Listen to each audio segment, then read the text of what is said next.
A quote commonly attributed to Benito Mussolini, "Fascism should more properly be called corporatism because it is the merger of state and corporate power," clearly explains the form of today's emerging fascist state in America.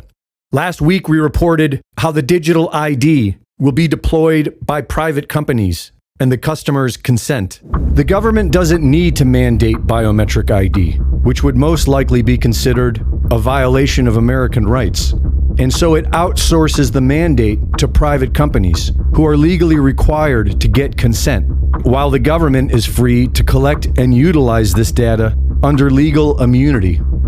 Just like the COVID era, you will be free to give consent, but if you choose not to, you will have to leave the reservation and find a way to fend for yourself. This week, we will look at what is commonly known as the social credit score and its active deployment in the U.S. I was about to order food on Uber Eats, and as I'm about to check out, I noticed this disclosure, which made me pause. I was like, huh? What do you mean an algorithm is determining the price that I am paying for based on my personal data?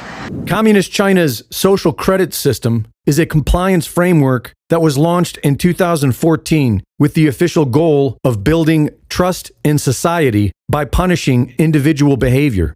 This system has allowed banks to shut off people's money and prevent them from traveling or leaving their neighborhood. It allows the Communist Chinese government the ability to condition people's behavior on an individual basis, and it is now being deployed in the United States. Here, it is being called algorithmic pricing and uses automated computer programs to dynamically set the price of goods and services in real time and on an individual basis. The algorithms are based on large amounts of data, including customer behavior, and can charge one individual more than another for the same product based on their willingness to pay and all of their personal data. Wherever you live in the U.S., you are likely being subjected to this social credit score system right now. But the only way you would know is if you reside in the state of New York.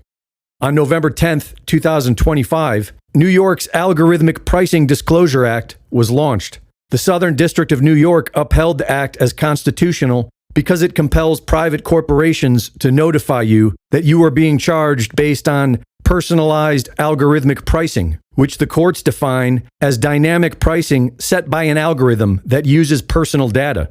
Personal data is defined as any data that identifies or could reasonably be linked directly or indirectly with a specific consumer or device. And the law does not consider whether that data was voluntarily provided or not, which means that every aspect of your life can be used to determine what a company charges you for their service. New York's Algorithmic Pricing Disclosure Act is the first of its kind, and we can expect to soon see the same in all 50 states. But one thing is for certain, the social credit score is now a real thing in America, and it's a safe bet that the carbon tax isn't far away. An AI-run cryptocurrency economy is the only solution being pursued by the United States government and the big banks, who see it as the only way to save America from its crippling debt and claim victory in the artificial intelligence arms race. In AI 2027, what we depict happening is special economic zones with zero red tape. The government basically intervenes to help this whole thing go faster. Because the promise of gains is so large that even though there are protesters massed outside these special economic zones who are about to lose their jobs as plumbers and be dependent on a universal basic income, the promise of trillions of more in wealth is too alluring for governments to pass out. That's what we guess. But of course, the future is hard to predict. But yes. Part of the reason why we predict that is that we think that at least at that stage, the arms race will still be continuing between the U.S. and other countries, most notably China. Right. And so, if you imagine yourself in the position of the president, and the super intelligences are giving you these wonderful forecasts with amazing research and data backing them up, showing how they think they could, transform the economy in 1 year if you did X, Y, and Z. But if you don't do anything, it'll take them 10 years because of all the regulations.